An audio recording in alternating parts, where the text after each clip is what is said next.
Here we are moving on to Mary Ryan's essay on the American Parade. You have a copy of this essay in this content folder. I'm asking you to take a look at it, to do some reading on it. You do not have to write an essay on this particular contribution in our class. However, if you're considering working on a final project topic that relates to an event like a city parade or a city festival, this is an excellent resource for you to take a look at.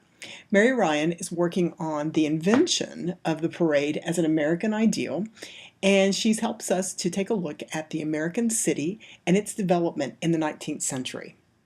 So this is just a quick overview of some of the main points in her essay. First off, her main idea is to focus on how the American parade represents 19th century social order. So she is looking at social history and the American parade. This is a different approach to the history of bread and circuses, to the history of the city and society. So we're taking yet another sort of look at the role of art and entertainment in the city. She's going to focus on the city of San Francisco, the city of New York, and the city of New Orleans. Now you might be asking yourself, what do these cities have in common? Well, first off, they're all port cities. They're all big port cities, and in the 19th century, travel by sea was the way to get around, especially if you were traveling in a global setting. So San Francisco, New York, and New Orleans. It's interesting, one's a West Coast, one's an East Coast, and one's a Southern city. So she's able to get sort of a broad look at how cities in the 19th century are shaping up and how cities in the 19th century are changing. All three of these cities also have parades that seem to represent them in some fashion. This is an image of San Francisco from 1850. And one of the interesting things that Ryan will talk about is how San Francisco became an instant city. You may know about the gold rush in 1849, and that San Francisco was the epicenter of that. So the idea that the city developed almost overnight is a really interesting one for Ryan and her thesis. One of the things she's going to do is define a parade. Now you may think you don't need a definition, but for her as an historian and looking at this time period, she's going to go ahead and give us one. She says a parade is a distinctive and curious mode of public celebration in which a sizable portion of the urban population organizes itself into platoons, companies, regiments, very militaristic, right? Ranks and columns, and they parade through the public thoroughfares. If you sort of stop and think about it, it's an unusual kind of thing to do, right? The characteristic genre, she says, of the 19th century civic ceremony. Parades are the 19th century civic celebration. And Ryan makes the argument that they are uniquely American.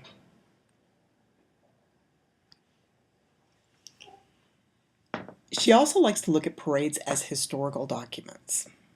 She'll talk to us about how parades are stories that people tell about themselves. Parades are stories that people tell about themselves. If you can imagine a small group within a parade, right, deciding what they're going to wear, deciding how they'll present themselves in the parade. Will they dance? Will they sing? Will they carry flags? Will they carry a big banner? What will they do? So people actually give this a lot of thought when they're marching in a parade as individuals or as an individual group. You also have to think about what a town or a city is trying to say with its parade. So parades as stories that people tell about themselves. Interesting idea. The parade offers a well-rounded documentation of past culture. So when she's looking at the history of the city in the 19th century, she actually sees the parade as a way to get at the history of a city. So the parade is a document. It's a document of past culture. And then she also suggests that accounts of parades, and they're mostly newspaper accounts, but accounts of parades record the actions as well as the words of the past. So she'll be looking at the documents and the meetings that cities have to decide how they're going to create a parade, what's going to happen there, and then she'll also look at newspaper accounts describing those parades. This is a nice image. This is New York in 1873, and you can see that New York here is as busy as New York is today, but not as many large buildings, not as many skyscrapers. They're coming, not as many bridges. You see one there to your right. But you also see some green space, which is nice to see in New York. And you'll also see lots of sailboats, lots of steamships coming and going. So a very hustle bustle place in the 19th century, just as it is today. So getting back to this idea of parades as historical documents, Ryan argues that there are a lot of insights that one can get. There's a lot of information one can get from parades that but they do offer a high level of generality.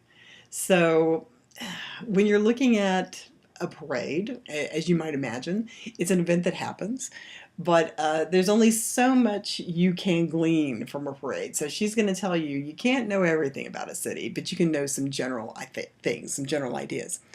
There's also this idea that a huge number of people participate, right? There's a large number of people actually marching, and then there's another large number of people. This is the audience who's actually watching it. So again, just breaking it down to its particulars, this is an interesting event that happens in a city.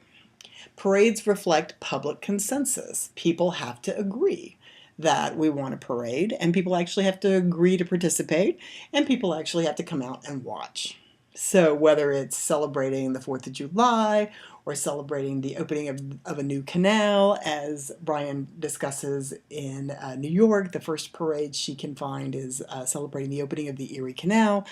It sort of reflects that the public likes this idea, the public comes together for this idea. So in a city as diverse as New York, as a city like New Orleans or San Francisco, that people can all agree on a particular celebration is momentous for Ryan. And then parades offer a public picture that American cities want to present of themselves. Again, we noted that earlier. This idea of identity. This is how we want to portray ourselves. So lots of generalities can be assumed, but a huge number of people show out. It seems to reflect that we all agree on this particular celebration at this particular time. And it also seems to be an image that a city as a whole wants to project of itself. This is another image of San Francisco, 1850. Again, Ryan likes to talk about in this article how this city just popped up overnight. But you can see the bay, I think, out there. You can see Alcatraz, that little island that's way out here. There you go. And still, 1850, a very different image than what we saw of New York in 1873.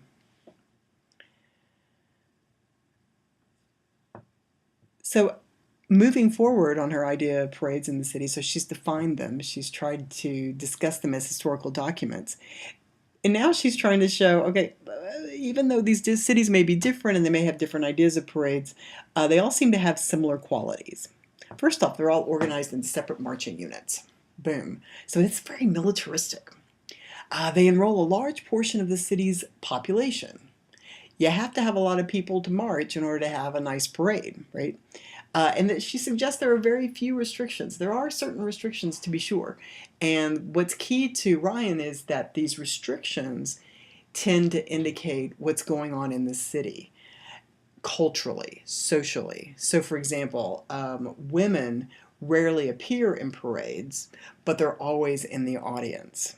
They can appear in parades, and she'll talk about how they'll be symbols of things, like symbols of Lady Liberty in New York, symbols of an idea you want to convey in the parade. But typically it was unseemly for women to march in parades. Also, there are ethnic groups that were often excluded from the organization of the parades, in particular African Americans, just basically excluded from marching. They weren't excluded from watching, but they were certainly excluded from marching in a lot of the cases we'll be looking at. So it's organized into marching units, enrolls a large portion of the city's population with some restrictions. And then one of the interesting things she notes is the American parade is aimless. It really has no plot. We're just starting at point A and we're winding up at point B. And there you go.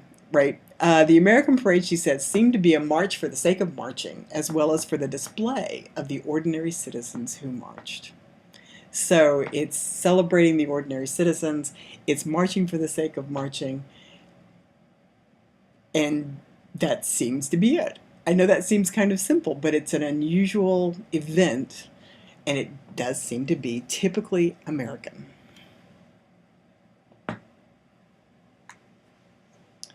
Ryan's going to spend a good portion of her time in this essay on the early 19th century. That's 1825 to 1850, so that's pre-Civil War era.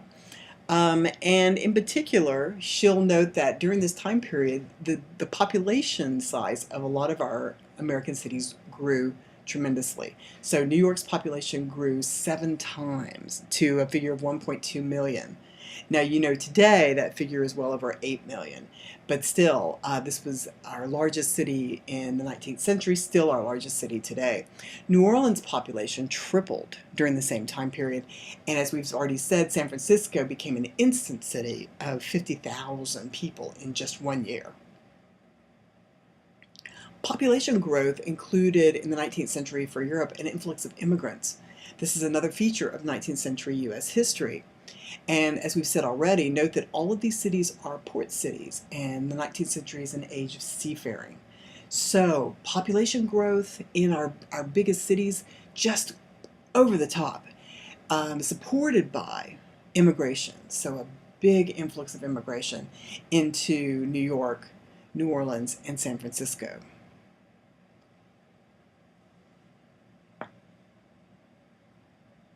This is another great 19th century photo coming out of New Orleans. And here we get that distinctive parade of Mardi Gras that reflects New Orleans culture, New Orleans Catholic traditions, French traditions, right?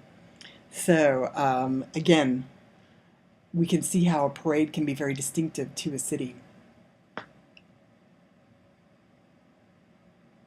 Other ideas that Ryan wants to put forward on the invention of the parade is she talks about the urban history of our country, and in particular, industrialization. We talked a little bit already about immigration in the 19th century, but the Industrial Revolution comes to the U.S. in the 19th century as well. The Industrial Revolution began in England in the 1700s and then eventually comes to the U.S. in the 1800s, and this is the development of factories, the development of labor, going from individual shops and craftsmen into the assembly line, all of these things, right? That's going to come a little later with Ford, but still this idea of urban history and industrialization. So we're going to see our cities start to develop large populations of merchants, laborers, industrial laborers, shopkeepers to sell these wares. You'll also see people coming into town just to work in a factory for the day and then heading back out to the countryside. So day laborers. So we're going to see just a huge influx of workers coming into cities related to the Industrial Revolution. And again, they're all different sorts of workers: skilled labor, unskilled labor, people who live in the city and work in factories, people who live out in the country but come into the city to work.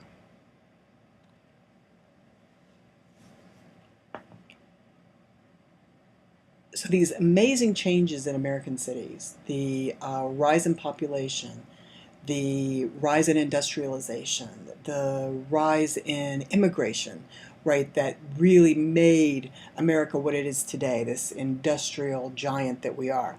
This is all happening in the 19th century. There are going to be some growing pains with this, and some of them got really violent. So Ryan will talk to you a little bit about the political identity of cities. Again, New Orleans, San Francisco, New York, all of them have different qualities about them with regard to economics, political issues, religious issues, ethnic issues. They're all different, but they all seem to go through some of the same growing pains. So she'll identify riots that happened during this time. A lot of them come from political issues. A lot of them come from ethnic issues. We even see the federal government occupying New Orleans during the 19th century to try to stave off rebellion. This also happens during the Civil War, of course, and this is a real problem for New Orleans and its relationship to the federal government. At any rate, that's a long story in and of itself. So Ryan sees that all of these things, all of these kinds of political and social and ethnic issues create a desire for order, a desire for order. Order in such, she says, diverse, turbulent, and contentious populations might lead to the invention of some public rituals that aim at unifying us, uniting us. So we have all of our differences, but maybe, as we discussed earlier, we can come to some consensus of some things that we want to celebrate as a city. Right? So 19th century, a time of great change, a time of great economic growth, population growth, that could oftentimes lead to political violence, vigilantism, etc. That perhaps, according to Ryan, that this desire for order led to us inventing some public rituals that help us to celebrate our identity, the things that do unite us. So why a parade? She talks about how the dense built environment of cities provided very few public spaces, very few open spaces that were large enough for the entire population to come together. Right? And that's true. These cities grew so fast, so furiously, that it was difficult to imagine that there's a public square that everybody can come to. The ancient cities had that. Even London, back in the day, had that. Right? So there were these greens, these pavilions developed in antiquity that the modern city just hasn't had time to do. So since we don't have these great spaces that the whole city can congregate in, let's just use the streets. The streets wind through the whole city. You'll eventually get to all the neighborhoods. Let's go. So the parade was much like the social world in which it germinated, she says. Mobile, voluntaristic, laissez-faire, let it go, live and let live, and open. The parade offered admission to almost any group with the sufficient energy, determination, and organizational ability and internal coherence to board it. Now, there are exceptions. Women, people of color. But what she's trying to look at is how the parade itself represents the dynamism, the mobility, the sort of wild development, if you will, of these cities themselves. So the parade was much like the social world in which it germinated. Mobile, voluntaristic, laissez-faire, and open. This leads her to the conclusion that the parade is somehow democratic. Again, very much connecting to the identity of the American people. It combines the efforts of the public and governing officials. So not only do you have to involve those people you've elected or selected to be your leaders, but it also involves public action. Most civic ceremonies are funded by city government and organized by elected officials. But private citizens initiated the proposals for celebrations like this by going to their city councils, going to city meetings in order to get things done.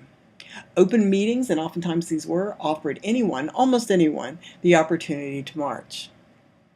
And as we've noted, the exceptions tended to be women and blacks. And you might ask yourself, well, why is that?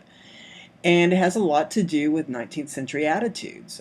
What's the role of women in society? What's the role of non-whites in society? Right? What's the role of blacks, Hispanics, Asians? Even for New York, it's the Irish. What's the role of Irish in society? The New Yorkers thought the Irish immigrants were somehow not suitable to be engaged in such ceremony. And read Ryan for the development of the St. Patrick's Day Parade in New York, because and in Boston, because that's a great story there about Irish immigrants stepping up and saying, well, we're going to have our own parade if you won't let us in your parade. So this idea that the parade is a democratic process is very interesting, because she suggests that people come together working with their elected officials to create this event, And over time, when people are excluded, women, people of color, people who have a different ethnicity, that these people then say, hey, this is a democratic experience and I'm going to participate too. So the parade will change over time as our society changes over time.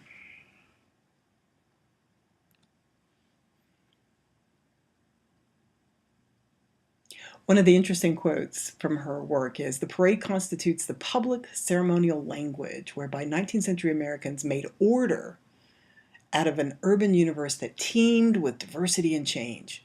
By choosing to join the march in specific contingents, in specific groups, paraders acted out a social vocabulary, impressing their group identities on the minds of the bystanders. Right? So the parade constitutes a public ceremonial language where people made order out of all the change and diversity that was around them. And if you chose to march in a specific group, whether that group was associated with your work that you did, your profession, or your religious identity, or your ethnic identity in some cases, you're sort of acting out a social vocabulary, Ryan says, that creates an identity for your group and reminds the people watching, the bystanders, of what that identity is. This is an example from a newspaper that Ryan offers, and this is an example of one of the first parades. This comes from the Erie Canal opening and the celebration there. And I don't know if you can see it, but it's one of the groups that paraded was the Clinton Fire Company, and this is number 65. So the firefighters coming through with their horses and their pump. Yeah. As we've hinted at, Ryan talks about that there can be change in the parade, and that change in the parade oftentimes represents or reflects change in the city. So if you're interested in reading further about that, please, I invite you, read that article by Mary Ryan. As she'll talk about when we look at class in society, and Americans do have some class issues, class identity, that class changes in society will be reflected in who marches in the parade. Ethnicity, we've already said. When ethnicity and ethnic changes come to the city, those will also change the parade. And whether or not women ought to be able to participate in parades and how they can participate in parades relates to changes in the city. Towards the end of the 19th century, as you know, we get constitutional amendments passed that not only offer but protect the right of African Americans to vote. It won't be till the 20th century till women, both white women and women of color, have the right to vote. But those changes identifying women and people of color as full participants in society will actually change those who participate in the parade. She offers the example of how early on in parades in New York, city leaders and the faculty and students of Columbia University marched in the parade, and in the parades of New York, and that they marched in the back. And they marched in the back because that meant they were the most important somehow. And eventually they sort of, as class issues changed and people started thinking, well, that's university folk aren't nearly as impressive perhaps as they thought they were, those folks tend to drop out of the parade as something special. Early on, workers marched with their bosses under company flags. So going into the parade and representing yourself as, oh golly, working for a particular company, not just working as an electrician perhaps, but working for a particular company, not just working, say in the Wichita area as a, I don't know, I was going to go auto, but we don't have that, as an airplane manufacturer, but marching specifically with Spirit, right, or with Boeing, say. That's going to change over time, and people will no longer identify themselves and their existence or their being with a particular company, but instead they'll start to identify themselves as electricians, as engineers, as um, everything from haberdashers, and that's folks who do hats and clothing, right, to bricklayers will start to march in those groups, right? So professional groups, Ryan says, will give way to labor. So going from being associated with Boeing, say, to being associated with aircraft manufacture as a whole. So your turn, if you will, if you're interested in knowing more, read through the essay, read through it all the way. You're not required to write your own reflection on this essay, but the last 10 pages of Ryan's approach really gets into the nitty-gritty of changes in the parade, in particular of these three major cities, New York, San Francisco, New Orleans. And she looks at economic changes, ethnic changes, all kinds of issues that might apply to your own projects that you're working on. So if you're working on a project associated with community festivals or community parades, for example, please take a look at this, because she's really laid the groundwork for how to take a look at a parade as an actual document in history. Also consider how this uniquely American expression of art and entertainment in a city might be related to other areas, time periods that we've looked at. So for example, we have processions in Greek festivals. Greek festivals related to the theater, Greek festivals that were religious in nature. They weren't necessarily a parade, as Mary Ryan is suggesting, but they were a holiday sort of feel where people were coming together to create a procession.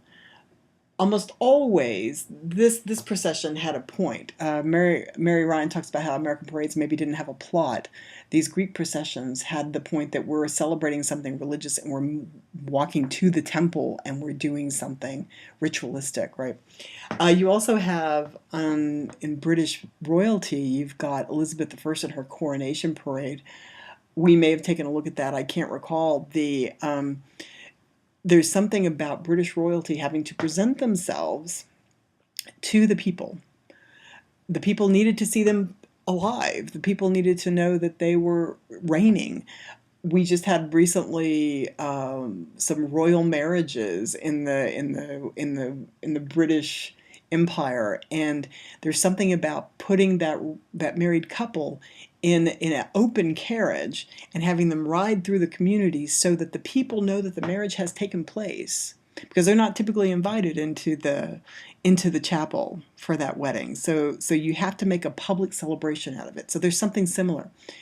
There are people who help to create the spectacles that we've already looked at, the Greek theater, the Roman Colosseum, groundlings at the Globe. So people do engage in helping to create that spectacle. As we've seen in other societies, there are certain social taboos, maybe even religious taboos about women participating in these events. And there's a certain social order with regard to processing in the parade, much like there's a social order with regard to where you might sit in processions, or in the theater at Athens, in the Roman Colosseum, or in a London theater. All of these examples that we have here, including the American Parade, help us to see how these spectacles, these events, these examples of bread and circuses help to create identity for the culture, for the city that supports it.